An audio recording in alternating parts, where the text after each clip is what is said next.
call this the invoice example.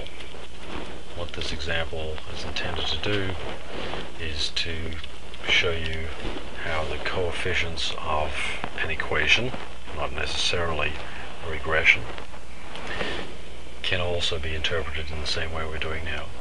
Okay, so there's nothing magic about the fact that this is a regression equation that we're interpreting. It can be for any equation. And we're doing it for an invoice because most business students will understand an invoice, but they don't understand it as an equation. So let's assume that we have two products. So product number 1, let's assume that the price of product number 1 is $23 a piece, and product number 2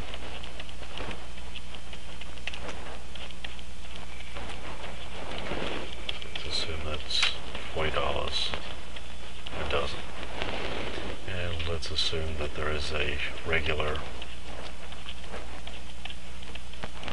shipping and handling charge of $5. Okay, most students would understand this in terms of an invoice. Right, over here you'd have the description, say product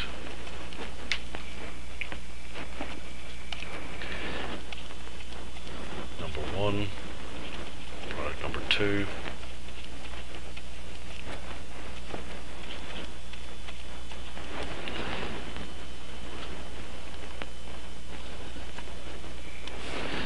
alright, you'd have a unit price.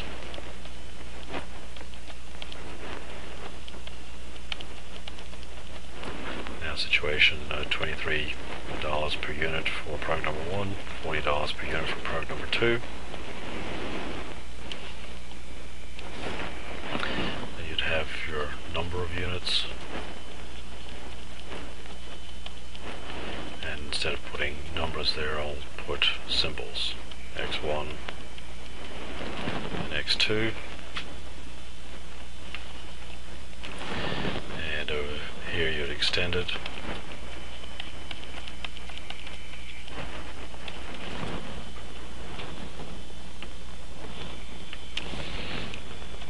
And normally, of course, this would be in dollar terms, but in general it would be 23x1, and over here 40x2, and down below you'd have your shipping, regular shipping. You could say 5 and 1, of course that's $5. And so your total expressed as an equation would be y is equal to 5 plus 23x1 plus 40x2, and there's your invoice expressed as a formula, as an equation. Alright, so in this situation the $23 per unit is expressed as the coefficient of the number of units, and so each one of these coefficients means something, just like the coefficients of a regression can mean something, however esoteric it might be in a regression. Alright, let's talk a little bit about dummy variables, and let's now add or allow for 2-day shipping, and let's say the cost is $12. Okay, how are we going to include that into this regression? Well, as suggested, we'll do it as a dummy variable. Let's say x3 is a value of 1 or 0, 1 if 2-day shipping is used, and 0 if not. And since we only have 2 levels of shipping at this point, regular and 2-day. If it's not 2-day, then it must be regular. Alright, so how are we going to add that to this equation? Alright, so let's just first write down the first part, 5 plus 23x1 plus 40x2 plus something x3. And the question is what the something is. Most students will first say, well, it's got to be the 12. If we put a 12 here, then we have already paid for $5 for regular shipping, and then we're going to pay $12 for 2-day shipping, and we're going to pay for 2 levels of shipping. Of course, that's not realistic. What we'll put here is a 7. Alright, so the 7 is the amount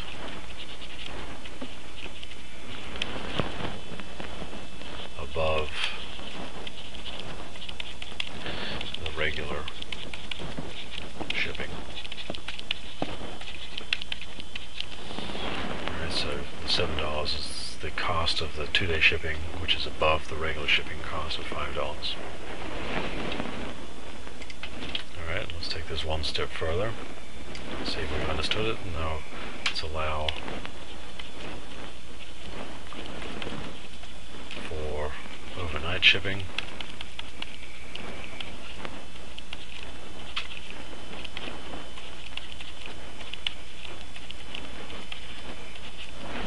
And the cost of the overnight shipping is, say,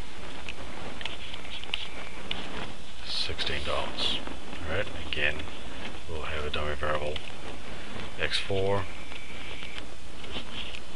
01. Alright, 1 if we use overnight shipping,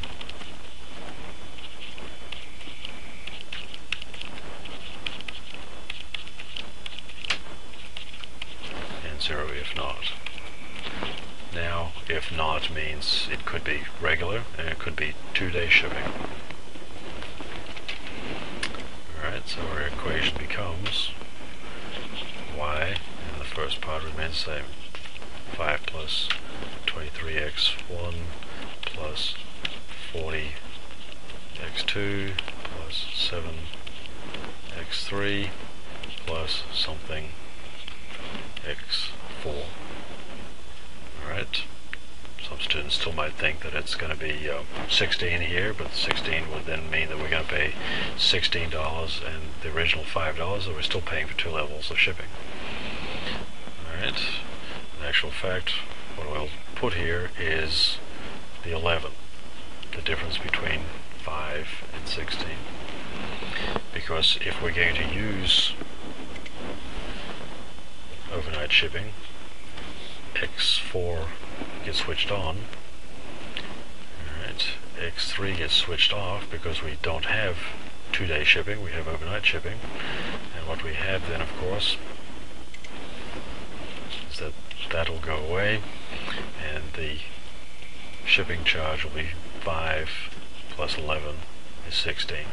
So yet again, the 11 is the cost of the particular variable, the overnight shipping, over and above